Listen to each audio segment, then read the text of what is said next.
Hello, Highland Farmers.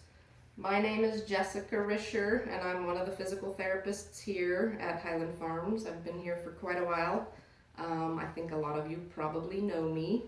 However, I do not know a lot of the new people, so one day maybe we shall meet. There are two of us therapists down here. The other girl's name is TJ, and she has a therapy dog in training I was going to show a picture of. Some of you have probably met her or seen her with Kylo.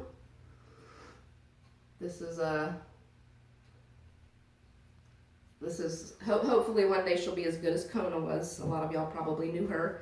I'm here 5 days a week. She's here twice a week. We both specialize in myofascial release and craniosacral therapy, which are both very good for pain, head to toe, especially headaches, jaw pain, things that you wouldn't think therapy could actually help for.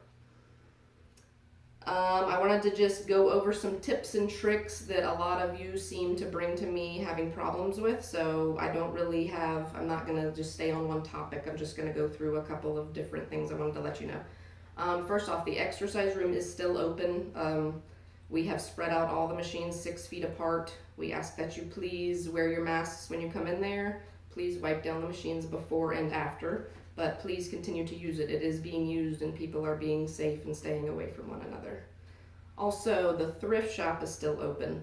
Several residents have thought that it's closed. They're not gathering there on Thursdays like they used to, but they're coming in one by one and dealing with the stuff that's been donated and reorganizing the room. So the door is shut, but you just open the door, cut on the light. It's the honor system as usual. First off, I want to talk about posture, because that's probably everybody that's an American's problem, and especially as we age and balance becomes a problem and fear of falling becomes a huge problem, which can limit us greater than actually falling. So first, sitting posture. I have a few little tricks. If a lot of you sit on couches or soft, big, overstuffed chairs, we can get really lost in those chairs. Our low backs roll out, we end up with shoulder pain or back pain, and we don't know how to improve this.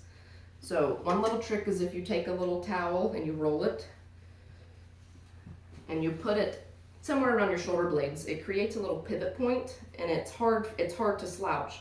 And then when you start slouching and it rolls down, you remember and it cues you, oh, I should sit up straighter.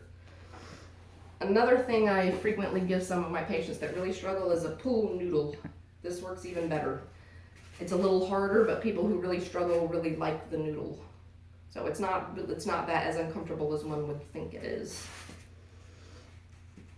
One of our very lovely residents showed me a trick this past week that she's told me about for years, and it's basically to make a posture strap. A lot of people ask me about ordering a posture strap.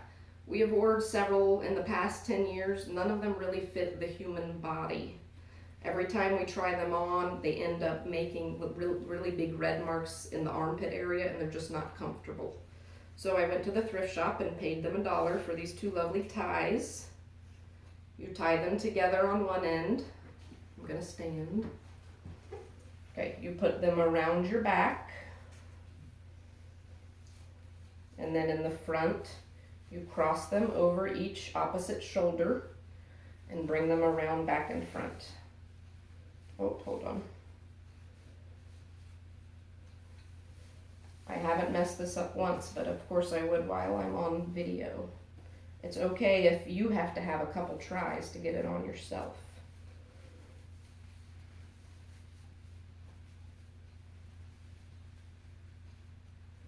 And then you tie them in the front, and it's much more comfortable than any of those posture straps, and it doesn't have to be tight.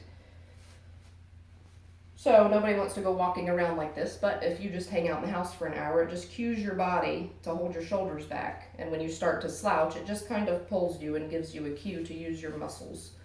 So I really like this idea. So there was an article in the newspaper several years ago, and it was named Sitting Kills. And that's another big issue around here, and people always tell me, oh, well, I sit too much. Well, I know there's not a whole lot to do right now, so sitting probably is happening more than it was happening before, which was already a problem. So one of my biggest suggestions is to set a timer if you know you're going to probably sit for 3 hours and you shouldn't. Set a timer for, the recommendation is to walk around every 30 minutes. I know that that's not always feasible. So pick something that's doable for you. If you're a 3 hour at a time sitter, try to get up every hour, or at least hour and a half.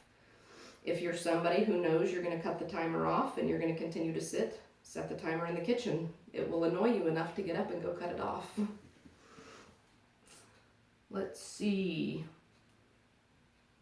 So I know a lot of people around here deal with pain and other disease processes that happen as we get older.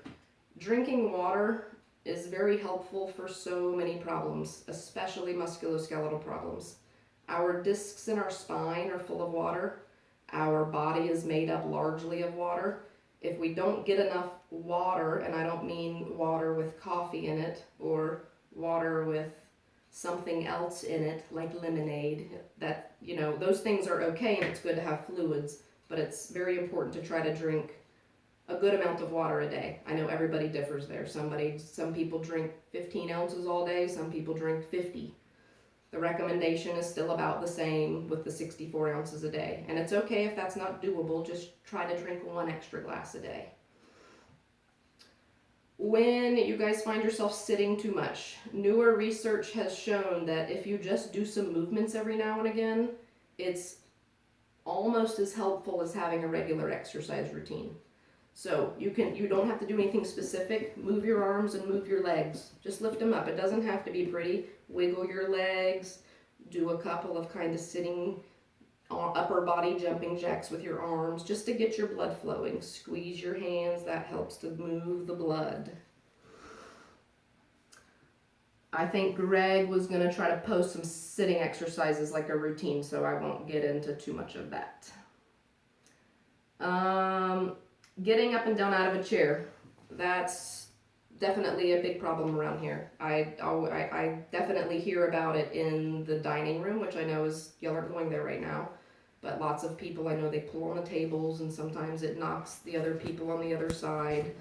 So I'm just going to give y'all the 3 cues that I teach people. The first one is to get to the edge of your chair. I'm going to turn sideways. The second one is to bring your feet back underneath you as far as you can. And the third one is to get your nose over your toes as you stand up. So I'm on the edge of the chair, my feet are back, nose over toes. If you forget one of those, it's still hard to get up. So if you scoot and don't bring your feet back, try to get your nose over your toes, you still start seeing that kind of stuff.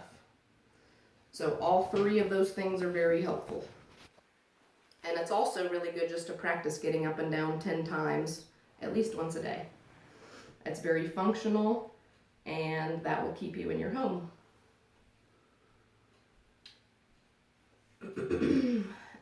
I know that it's been very annoying to have to wear all of these masks. I have a couple of ideas that I've seen on the internet, and maybe you guys have seen them too. I tried one of them the other night, and it didn't go that well because I didn't have the right material. And I don't have a pair of glasses right now. Can I hold yours? Thank you. So there's a little trick that if you have these teeny tiny rubber bands and you have a big button and you put the rubber band through either side of the button and you slide the rubber bands on, then when you put your glasses on, the mask is actually hooked back here to a button. And you don't have to worry about pulling the hearing aids out every time. You have to undo this and undo that and take your mask off. And then everybody's like, hold on, I can't move. You know, of course you want to not lose those several $1,000 things that really improve your quality of life.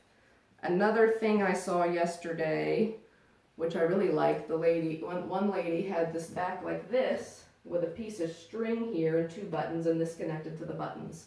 And then it doesn't involve your ears at all. You don't get the soreness. Your glasses and your hearing aids hopefully will stay in without being interrupted or lost. So that's about all I have for today. We are here I want to give you our phone number down here in the Brookside Therapy Department. It is 357-3620. And if you look on the back of your directory, nobody can ever find us. But on the left, it says the Healthcare Center Therapy. And if you look over to the right, it says, I think, outpatient phys ther. They couldn't really fit it all in, but our number is in there. The main therapy department is over in healthcare with our rehab director, Greg O'Neill, who you guys have heard from. And his phone number is 357-2016. If any of you feel that you would benefit from some physical therapy, all we would need is a doctor's order to be faxed to us, which would be the quickest way.